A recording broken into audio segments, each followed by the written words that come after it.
สบายดี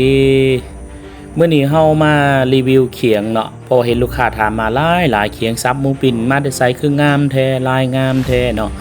มันจะมี2ขนาดที่เฮาใส่ปัจจุบันก็คือขนาดน้อยเอาไว้ซอยซีนเฮ็ดกินอยู่เฮือนเนาะนี่คือขนาดใหญ่เอาไว้ซับหมูใหญ่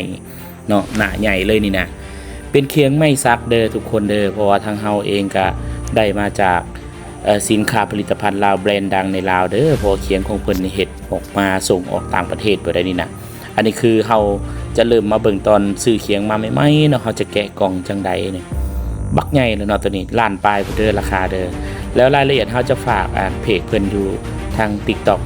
เนาะก็คือหน้าเพจเพิ่นสั่งผ่านเพิ่นได้เนาะเพราะว่าเฮียวีละไซเพิ่นใจดีผู้ใดมียอดวิวหลายๆเพิ่นสิฝากเขียงมาให้ใส่ฟรีเด้ออันนี้คือหน้าเขียงใหญ่ของเฮาเนาะอันนี้เป็น TikTok ของเพิ่นเด้อเดี๋ยวมาเบิ่งเพจเต็มเพิ่นเลยเนาะ TikTok เต็มของเพิ่นอยู่ทางท้ายเด้อขอบใจสำหรับการติดตาม